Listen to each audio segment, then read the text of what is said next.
नया IBN 7 हौसला है। नमस्कार, 7 बज रहे हैं। हम हाजिर हैं देश की सारी बड़ी खबरें लेकर। आज शुरुआत करेंगे बेंगलुरु से, जहां बीजेपी की कार्यकारिणी में आप देख सकते हैं आज अमित शाह ने चेतावनी दी कि विवादित बयानों से नेता बचे। एक सीधी सीधी चेतावनी उन्होंने दी है, इसके बारे में बात करेंगे। गोवा में फैब इंडिया के शोरूम में सीसीटीवी कैमरा मिलने के बाद एक खुफिया कैमरा आज कोल्हापुर में भी मिला है, और वो भी फैब इंडिया के ही शोरूम से। मथुरा में आज किसानों ने मुआवजे की मांग की और लंबे समय तक ट्रैफिक जाम किया। दिल्ली में और राजस्थान में पुलिस का बेरहम चेहरा सामने आया है, इसके बारे में भी बात करेंगे। और तेलंगाना पुलिस को एक बड़ी कामयाबी हाथ लगी है। तेलंगाना के नालगोंडा में सिमी के 2 आतंकियों को ढेर कर दिया है पुलिस ने। इन सब विषयों पर बात करेंगे, लेकिन सबसे पहले शुरुआत करते हैं पुलिस से। जब ब्रिटिश काल में पुलिस थी तो उस समय कॉलोनियल पुलिस थी। ब्रिटिश को जरूरत थी कि वो सारी जनता को डरा कर रखे, और पुलिस का वो उसी तरह इस्तेमाल करते थे। लेकिन आजाद भारत में कम्युनिटी पुलिस होनी चाहिए। हमको आपको बहुत जरूरी है कि लगे कि ये हमारी पुलिस है, लेकिन आज भी लोग डरते हैं। क्यों डरते हैं? 2 अलग अलग चेहरे आज हम आपको दिखाने वाले हैं। आपके स्क्रीन पर अब आ रहे हैं दिल्ली और राजस्थान के विजुअल्स।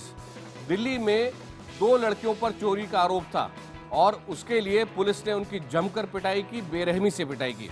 इसी तरह से राजस्थान से जो जानकारी आ रही है वो ये कि उदयपुर के अंदर मानसिक रूप से विकलांग एक व्यक्ति को पुलिस ने इतना पीटा कि वो अधमरा हो गया। यही आज का सवाल है। ये 2 चित्र आपके सामने नजर आ रहे हैं, दिल्ली के और राजस्थान से। और सवाल यही है कि हमारी पुलिस कब बदलेगी, कब ये पुलिस हमारी अपनी पुलिस जैसी लगेगी, जो कि हमारी मदद करने के लिए बनी है, हमें परेशान करने के लिए नहीं। पहले दिल्ली की बात करते हैं। दिल्ली में रोहिणी में 2 लड़कियों की जमकर पिटाई की गई, जिसके बाद वो अस्पताल में है। और उसके बाद लड़कियों ने शिकायत की। एसआई राजबी पर ST/SC एक्ट के तहत कई धाराओं के अंदर FIR दर्ज की गई है। पिटाई के बाद दोनों लड़कियां अंबेडकर अस्पताल में भर्ती हैं। क्या दिल्ली की तेज तर्रार पुलिस चोरी के मामले की इस तरह पूछताछ करती है?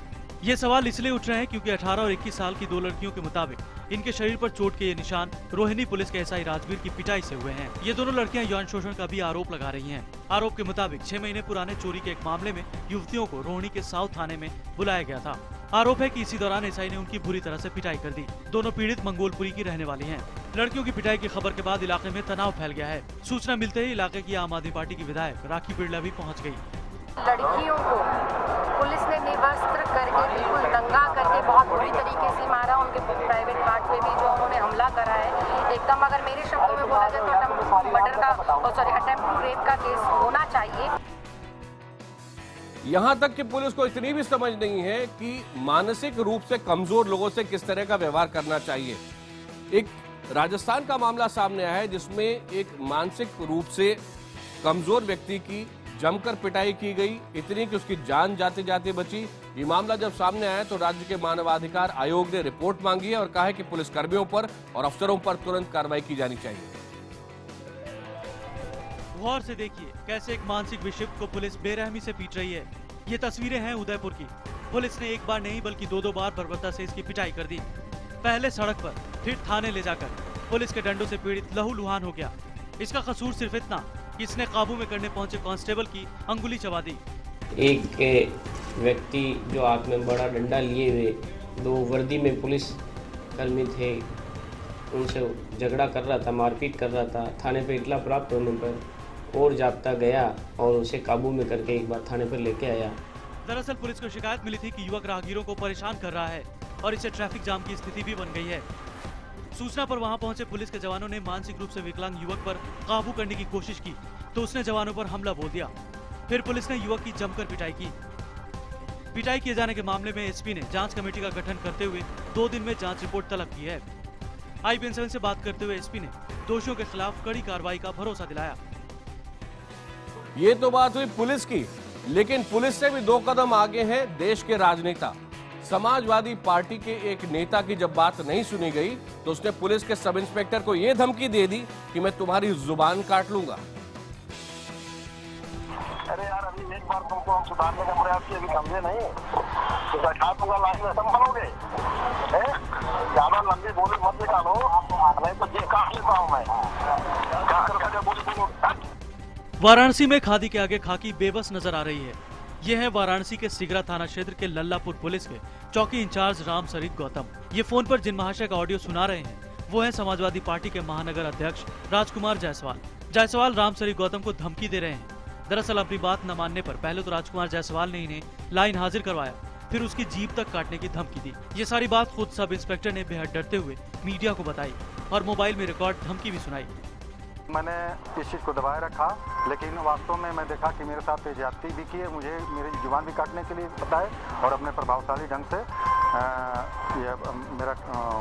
मुझे लाइन हाजिर कर दिया गया। पूरे मामले में एक तरफ जहां आला अधिकारी जानकारी न होने की बात कह रहे हैं, वहीं एसपी नेता खुद को बेकसूर बताते हुए कह रहे हैं कि उन्होंने ऐसा कुछ कहा ही नहीं।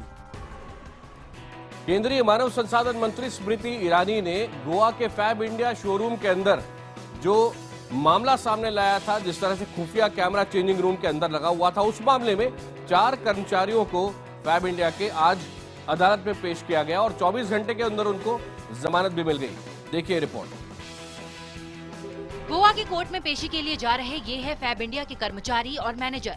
इन चारों पर फैब इंडिया के चेंजिंग रूम में कैमरे लगवाने का आरोप है। 50,000 के मुचलके पर इन्हें जमानत दे दी गई है। हालांकि कोर्ट ने इनके गोवा से बाहर जाने पर रोक लगा दी है। फैब इंडिया के शोरूम के मालिक की गैर मौजूदगी पर वकील ने कोर्ट में बताया कि मैनेजर 2 दिन की छुट्टी पर है, लेकिन पुलिस ने उसे आरोपी बनाकर फरार दिखाया है। हालांकि मैनेजर ने अग्रिम जमानत की याचिका दी है। FIR के मुताबिक फैब इंडिया मैनेजमेंट ने जानबूझकर चेंजिंग रूम पर फोकस करता हुआ कैमरा लगाया ताकि इसके अंदर कपड़े बदलने जाने वालों का वीडियो लिया जा सके। पुलिस ने कैमरा और इसकी फुटेज को कब्जे में लेकर जांच शुरू कर दी है। बता दें कि शुक्रवार को केंद्रीय मंत्री स्मृति ईरानी ने गोवा के फैब इंडिया स्टोर के चेंजिंग रूम के सामने कैमरा पकड़ा था। मामले में फैब इंडिया के मैनेजिंग डायरेक्टर और CEO को पूछताछ के लिए सम्मन जारी कर दिया गया है। हालांकि फैब इंडिया के MD का कहना है कि इस तरह के सिक्योरिटी कैमरा शोरूम में चोरी रोकने के लिए लगाए गए थे। गोवा में जब ये मामला सामने आया था तो हमने आपको बताया था, IBN 7 ने आपको ये बताया था कि कैसे देश में कई इलाकों में इस तरह के मामले साफ आ रहे हैं। एक बड़ा मामला कोल्हापुर में सामने आया है और कोल्हापुर के बारे में जानकारी ये है कि वहां एक कर्मचारी को गिरफ्तार भी कर लिया गया है और ये भी फैब इंडिया के शोरूम का ही मामला है। कोल्हापुर के ताराबाई इलाके में फैब इंडिया का शोरूम है, जहां चेंजिंग रूम में ये घटना हुई है। पुलिस के मुताबिक एक लड़की ने इस मामले में शुक्रवार रात शिकायत दर्ज कराई थी। लड़की ने शिकायत में आरोप लगाया है कि फैब इंडिया के ताराबाई इलाके के शोरूम के चेंजिंग रूम में कपड़े बदलने के दौरान कर्मचारी मोबाइल से वीडियो बना रहा था। पुलिस ने आरोपी का वो मोबाइल जब्त कर लिया है, जिसके जरिए उसने चोरी से तस्वीरें ली थी।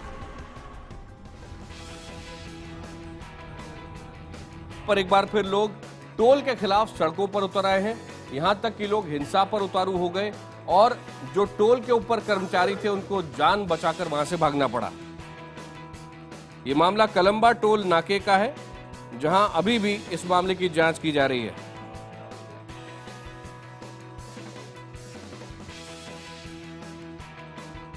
मथुरा में यमुना एक्सप्रेसवे पर किसानों ने मुआवजे की मांग उठाई और उस मांग के लिए जब वो विरोध करने के लिए आए तो वो एक्सप्रेसवे पर आकर बैठ गए, जहां लंबा जाम लग गया।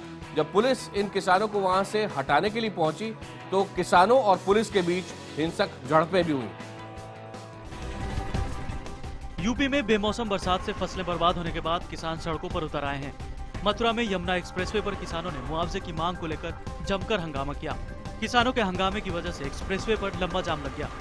इस दौरान जब पुलिस मौके पर पहुंची तो किसानों और पुलिस के बीच भी हाथापाई हो गई। इसके बाद मौके पर SDM ने पहुंचकर किसानों को आश्वासन दिलाया, जिसके बाद ही किसानों का प्रदर्शन खत्म हो सका। बता दें कि भारी बारिश और ओले गिरने की वजह से किसानों की फसल बर्बाद हो गई थी, जिसके बाद से ही किसान सरकार से मुआवजे की आस लगाए बैठे हैं।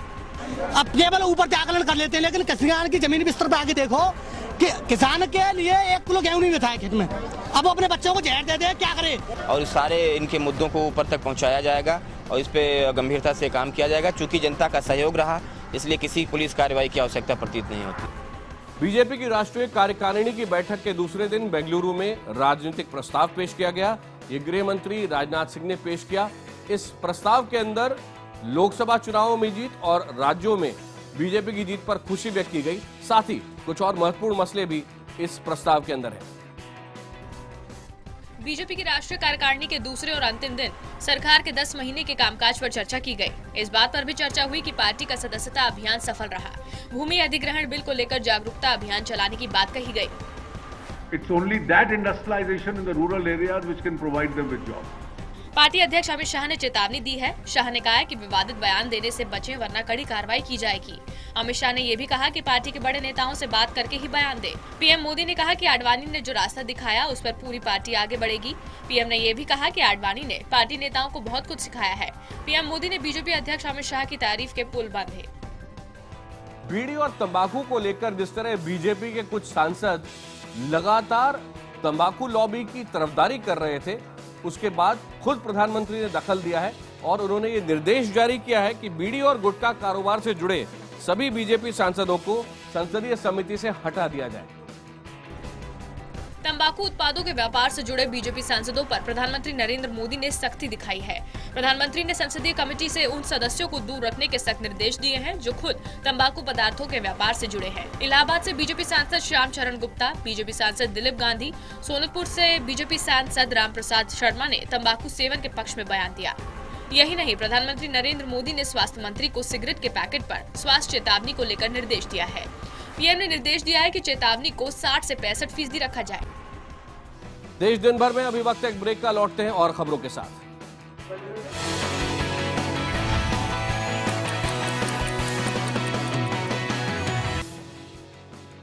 महाराष्ट्र में कुछ ऐसे मामले सामने आए हैं जहां टीचरों का शर्मनाक रवैया सामने आया है।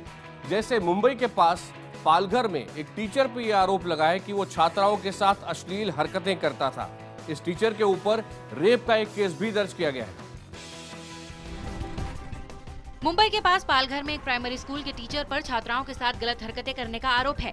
इस स्कूल में 2 टीचर छोटे बच्चों को पढ़ाते हैं। बच्चों के मुताबिक उनका टीचर संतोष दूसरी टीचर के नहीं होने पर 4th क्लास की छात्राओं को दवा लगाने के बहाने कमरे में ले जाता था और फिर लड़कियों के साथ गलत हरकतें करता था। पुलिस के मुताबिक मामला तब सामने आया जब एक छात्रा ने अपनी माँ को ये सब बात बता दी।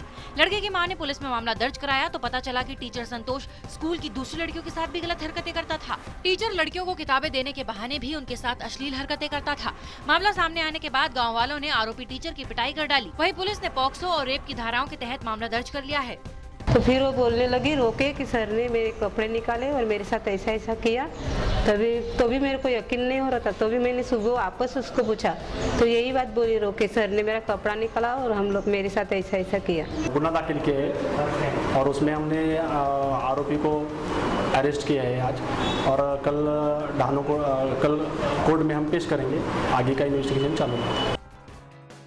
ये तो बात हुई मुंबई के पास पालघर की। महाराष्ट्र के अकोला में एक सामने ऐसा मामले आया जिससे वहां लोगों में बहुत ज्यादा नाराजगी है। 3 टीचरों पर आरोप लगे थे कि उन्होंने 55 लड़कियों के साथ छेड़खानी की। ये तीनों इस मामले के सामने आने के बाद फरार हो गए थे, लेकिन अब इन 3 शिक्षकों को गिरफ्तार कर लिया गया है। पुलिस के मुताबिक इन आरोपी शिक्षकों को नागपुर, अमरावती और अकोला से गिरफ्तार किया गया। दरअसल छात्राओं ने एक लिखित शिकायत की थी जिसमें टीचर्स पर अश्लील बात करने और छेड़खानी का आरोप लगाया गया था। साथ ही छात्राओं का आरोप है कि जब ये बात उन्होंने स्कूल के प्रिंसिपल से की तो उन्होंने शिकायत को नजरअंदाज कर दिया। हालांकि स्कूल के प्रिंसिपल का कहना था कि जानकारी मिलते ही उन्होंने अपनी तरफ से कार्रवाई। तो रात में 12 साढ़े 12 बजे उन्होंने वहाँ पे छापा मारा और 2 रामटेके और गजबी ये 2 टीचरों को वहाँ पे अरेस्ट किया है और संदीप लाड़खेड़कर इसको अकोला से अरेस्ट किया गया है। राजस्थान के 12 जिले में एक ऐसा मामला सामने आया है जिसमें जो लड़कियां हॉस्टल में रह रही थीं, हॉस्टल के सारे काम उन्हीं लड़कियों से कराए जाते थे। और जब बीजेपी नेता ने वहां पहुंचकर निरीक्षण किया तो उनसे पूछा कि ये सारा काम लड़कियों से क्यों कराया जाता है, तो हॉस्टल के अधिकारियों का कहना था कि ये काम लड़कियां नहीं करेगी तो कौन करेगा। राजस्थान के 12 में लड़कियों के एक हॉस्टल में निरीक्षण करने पहुंचे बीजेपी के मंत्री नंदलाल मीणा के बयान के बाद बवाल मच गया है। 12 के सहरिया बालिका छात्रावास में छात्राओं से ही हॉस्टल का काम कराया जाता है। हॉस्टल की छात्राएं ही बर्तन धोती हैं और झाड़ू पोछा भी लगाती हैं। छात्राओं के हॉस्टल में मंत्री जी को निरीक्षण करने आना था। उससे पहले ही हॉस्टल की साफ सफाई का काम छात्राओं के जिम्मे डाल दिया गया। छात्राएं हॉस्टल में पोछा लगा रही थी तो दूसरी ओर बर्तन भी मांज रही थी। वहीं मंत्री जी के आने से पहले मीडिया हॉस्टल पहुंच गया और ये तस्वीरें कैमरे में कैद हो गई। मंत्री जी से जब पूछा गया तो उन्होंने भी कह दिया कि छात्राएं ही काम नहीं करेंगी तो और कौन करेगा। सर हम आपसे पहले हम आए थे यहाँ बच्चियाँ पोछे लगा दी मिली करना कि नहीं करेगा, आपके घर पे आप खुद नहीं करते हो क्या? लड़कियाँ यहाँ पे इनको बिगाड़ने के लिए भर्ती किया है, सुधारने के लिए भर्ती किया है। कुरुक्षेत्र में एक एनआरआई महिला की मौत का मामला सामने आया है। इस महिला का नाम सीता बताया गया है। जहां तक कि ससुराल पक्ष का सवाल है, वो कह रहे हैं कि सीता की मौत हार्ट अटैक की वजह से हुई है, लेकिन सीता के मां और पिताजी का कहना है कि सीता की हत्या की गई है। ब्रिटिश मूल की सीता अपने पति और 4 बच्चों के साथ बर्थडे और हॉलिडे मनाने लंदन से 2 महीने पहले अपने ससुराल कुरुक्षेत्र आई। 3 अप्रैल को सीता को वापस लंदन जाना था, लेकिन बताया जा रहा है कि 31 मार्च की रात सीता की मौत हो गई। जिन बच्चों के लिए वो भारत आई थी, उन्हें अपनी मां की आखिरी विदाई देखना भी नसीब नहीं हुआ।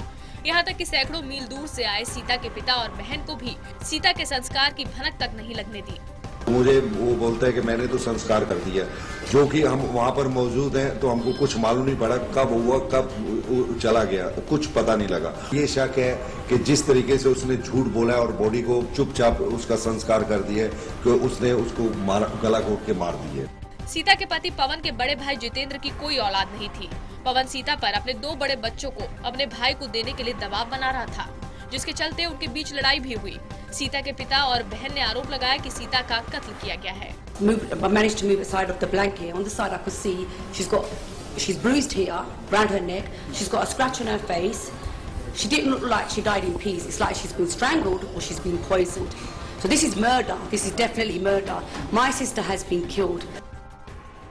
तेलंगाना में नालकोंडा में जानकारी सामने आई है कि पुलिस ने सिमी के 2 आतंकवादियों को मार गिराया है, लेकिन इस मामले में और जानकारी के लिए मध्य प्रदेश पुलिस की एक स्पेशल टीम को अब तेलंगाना भेजा जा रहा है। नालकोंडा में पुलिस मुठभेड़ में मारे गए इन दोनों की पहचान सिमी के आतंकी के तौर पर हुई है। पुलिस के मुताबिक ये उन 6 आतंकवादियों में शामिल थे जो 1 अक्टूबर 2013 को खंडवा जेल की दीवार फांदकर फरार हो गए थे। दरअसल मारे गए इन आतंकियों ने गुरुवार रात चेकिंग के दौरान पुलिस टीम पर हमला किया था। इसमें 1 पुलिसकर्मी और 1 होमगार्ड की मौत हो गई थी, जबकि 2 पुलिस वाले घायल हो गए थे। इसी के बाद पुलिस ने आरोपियों को पकड़ने के लिए अभियान चलाया था और आखिरकार मुठभेड़ में दोनों सिमी आतंकियों को ढेर कर दिया गया। सुप्रीम कोर्ट के चीफ जस्टिस HL दत्तू और जस्टिस कुरियन के बीच का मामला अब प्रधानमंत्री नरेंद्र मोदी तक जा पहुंचा है। यहां पर जस्टिस कुरियन ने सवाल ये उठाया है कि गुड फ्राइडे के दिन जजों की कॉन्फ्रेंस क्यों बुलाई गई, और इसको लेकर अब उन्होंने प्रधानमंत्री नरेंद्र मोदी को चिट्ठी लिख दी है। जस्टिस कुरियन ने पीएम मोदी को लिखे अपने खत में कहा है कि वो इस डिनर में शामिल नहीं हो पाएंगे, क्योंकि इसका आयोजन गुड फ्राइडे के जश्न के साथ हो रहा है। वो इन दिनों अपने परिवार के साथ केरल में रहेंगे। आप खुद इस बात की कदर करेंगे कि ऐसे पवित्र दिनों में कोई अहम कार्यक्रम आयोजित नहीं होते, बल्कि छुट्टी रहती है। धर्मनिरपेक्षता का भारतीय मॉडल सर्वधर्म समभाव के सिद्धांत पर आधारित है। मैं जानता हूं कि अब कार्यक्रमों को बदला नहीं जा सकता है, लेकिन भारतीय धर्मनिरपेक्षता के अभिभावक होने के नाते मैं आपसे विनम्र निवेदन करता हूं कि कार्यक्रमों को तय करते वक्त इन बातों का ध्यान रखा जाए और कृपा पूर्वक सभी धर्मों के पवित्र दिनों को एक जैसी अहमियत और सम्मान दिया जाए, जो कि राष्ट्रीय छुट्टियां भी घोषित हैं। मैंने ये चिंताएं माननीय चीफ जस्टिस के साथ भी साझा की है। अभी वक्त है एक ब्रेक का। ब्रेक के बाद देखना न भूलिए हनुमान जयंती पर हमारी विशेष प्रस्तुति अंजनी पुत्र पवन सुतनामा।